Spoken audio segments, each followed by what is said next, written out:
conflict in your life actually isn't a problem. What is the issue is that no one's probably listening. So when two people start talking at each other, you've entered what I call the loudness contest, which is win by volume.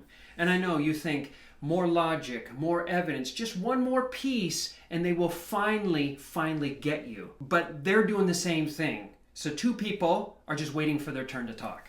Two people talking and nobody's listening, so what do you think's gonna happen? World peace? No world peace. This is why we see being played out over and over again everywhere, in our workplaces, in our families, in our romantic relationships, even between countries, that the core problem is the same. We have everybody wanting to talk, but nobody's wanting to listen. We all want to be listened to. We're desperate to be listened to. But when was the last time someone actually stopped what they're doing and actually gave you their full attention? Put away their phone, no more distractions, and just truly gave you their attention. It's rare, right? Yet everybody wants this experience of being listened to. Children want it desperately. Your neighbors want it. Even your animals want it. Why is it that we don't experience this more often? Because society promotes speaking. We have great debaters, charismatic speakers around the world. We value speaking and undervalue listening. It's true. We even have all kinds of workshops that teach how to give presentations and talk more. We have TED Talks. We don't have TED listenings. When was the last time someone got an award for being an awesome listener? Exactly. So during conflict, we believe that more words are what's needed. More words means more value. We're going to do more convincing, more drowning the other person out. But maybe the relational space is already full of words. Think about it. If conflict was really about proving who's right, wouldn't we have more world peace by now? And instead, we feel unheard. And when we feel unheard, we start doubling down. We start getting louder. We start saying things like, You're not listening to me. Yes, I am. No, you're not listening to me. And then we start throwing words at each other like we're throwing baseballs, but no one's catching. And here's the worst part. When we get into that mindset, when we're just yelling or talking at each other and no one's listening, we stop seeing the other person as an equal. We stop seeing them as a human being. We start seeing them as an object, a problem that we have to solve, or an obstacle in the way between them and me being right. And so when there's two people that are seeing the other as an object that has to be overcome, we start fighting harder, and it's this win-lose approach, and no one wants to lose. And so what ends up happening is we start to turn away from each other. I have to shut you down. I need to make you go away. Not just the argument, but make the person go away.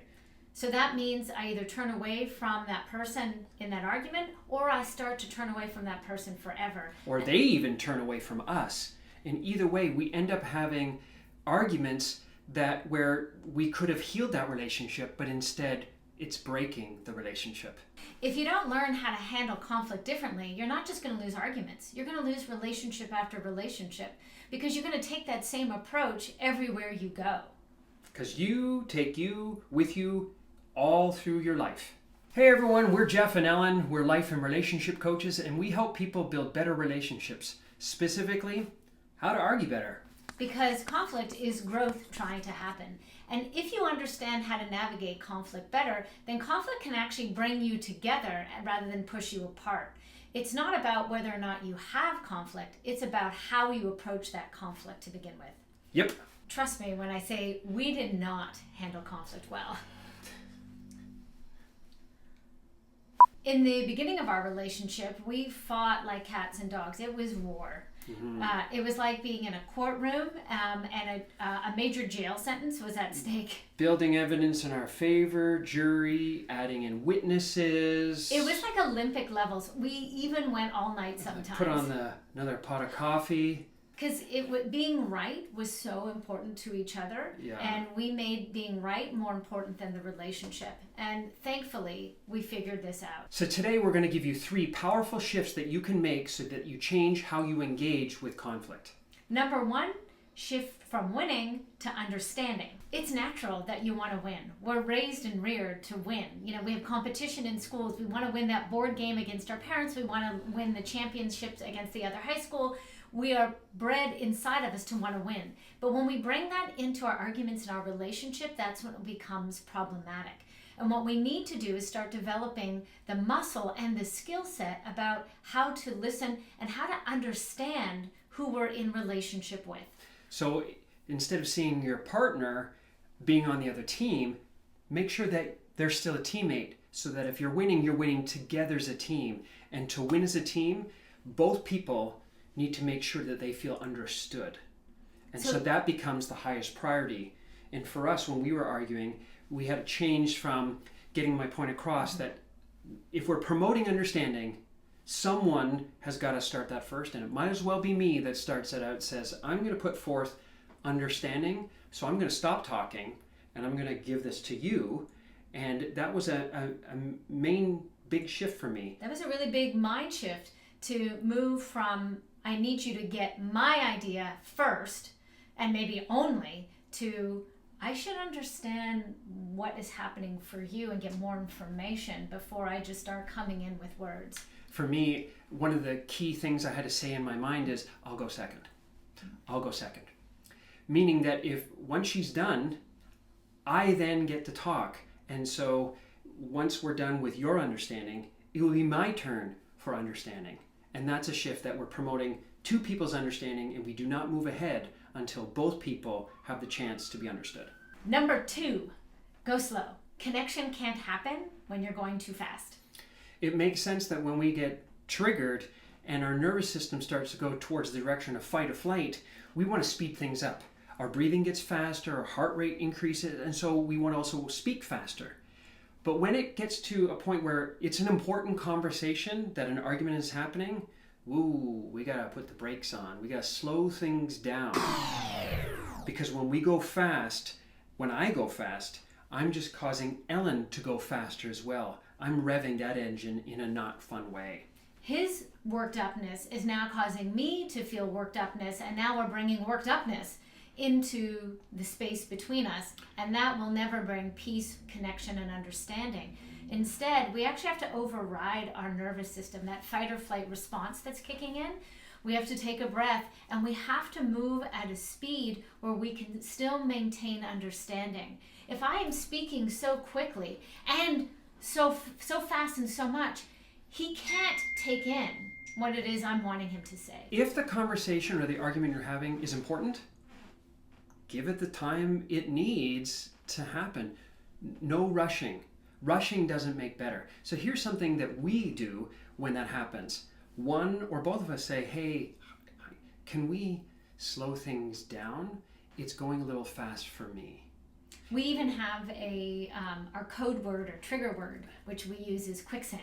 And we use that one because or yellow light. Yes. Yellow light or quicksand as a kind of a safe word to say, hey, we're revving each other up into an argument, and let's not do that. I don't want an argument. I know you don't. So what can we do that kind of brings the temperature, but most importantly, the pacing down where I can actually hear you and you can hear me? Because what happens when you're in quicksand, and if you flail, you sink faster. Yeah. Going slow is what keeps you on the surface. Number 3, let the other person have the microphone. Give them the microphone. When two people are fighting for the microphone, it's about pulling the spotlight. It's my turn, it's my turn, it's my turn. To switch that around and say, I will volunteer to go second. I will listen to you, and I will just grant you the time and the space for you to talk. And that's a nice mind shift change, so that it's adopting the position saying, I'm not threatened, or I don't want to be threatened by you speaking. And I'm just going to breathe it through that you're going to talk, because that's going to increase the probability that when it's my turn to talk, that you will also grant me that freedom.